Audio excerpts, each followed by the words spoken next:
2 and 10-year Treasury yields hit one-week lows, ahead of start to Fed meeting. Yields for U.S. government bonds mostly pulled back to start the week Monday as global equities swooned, but then rebounded powerfully, and investors awaited an important two-day meeting of the Federal Reserve, the first of the young year, that is set to kick off on Tuesday. Rising global tensions and heightened volatility in stocks domestically and abroad are likely anchoring yields lower. What are yields doing? The 10-year Treasury note yielded mubmost 10y, 1.760%, 1.735%, down 1.2 basis points from 1.747% on Friday at 3 p.m. Eastern Time, marking its lowest yield since the 13th of January. Yields fall as prices for bonds rise. The 2-year Treasury note rate mubmost 02y, 1.012% was at 0.950%, off 4.3 basis points, versus 0.993% to end last week. The short-term knot also saw its lowest yield since the 13th of January. The 30-year Treasury bond mubmost 30y, 2.097%,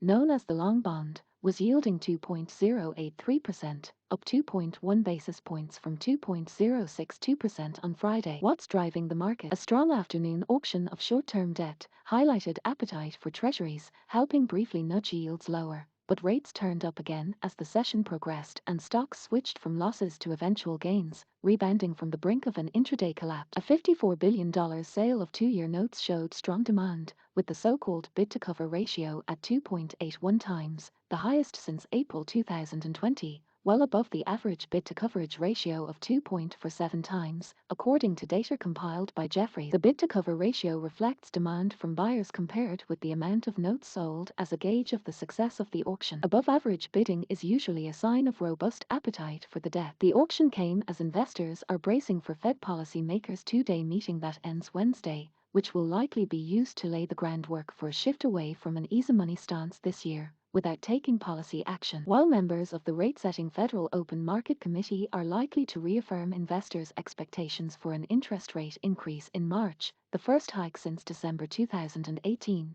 policymakers aren't expected to tinker with policy rates, currently between 0% and 0.25%, for now or start shrinking their almost $8.9 trillion balance sheet until probably after June, following the end of their current bond buying program in March. The FOMC, however, will set the tone for the coming months of prospective policy shifts, highlighting both the pace and intensity of tightening efforts to quell rising inflation pressures as global stocks buck lower. Analysts at Goldman Sachs forecast for rate increases in 2022, but see a risk for more rate rises due to the surge in inflation. Market-based projections currently show that investors are also anticipating for rate increases this year. Meanwhile, the world seems awash with risks that might also be drawing haven demand and undercutting appetite for assets considered risky such as stock. Over the weekend, the U.S. State Department ordered the families of U.S. personnel to leave Ukraine as concerns grow about a potential Russian invasion, with the U.S. threatening sanctions if Moscow invades its neighbor. And the United Arab Emirates said it intercepted 2 ballistic missiles targeting its capital, Abu Dhabi, with Houthi rebels blamed for brewing conflict in the region. See how a Russian invasion of Ukraine could trigger market shock waves. Meanwhile,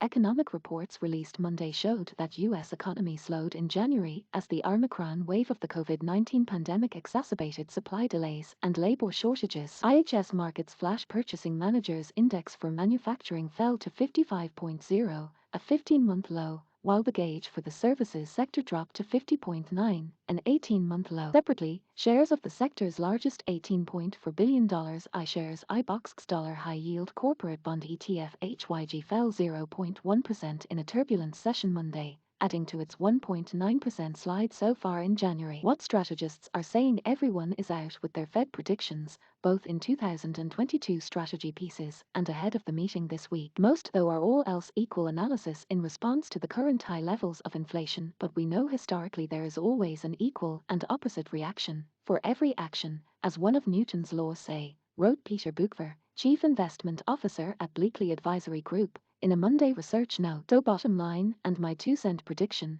I think after ending and getting 50 to 75 bps of rate increases under their belt, the Fed will then see the economic and market reactions and where the yield curve lies. Then, if the curve has flattened, they'll start in an attempt to steepen it. If the curve still steepens because the market doesn't think they are tightening enough, they'll do more hikes, he wrote.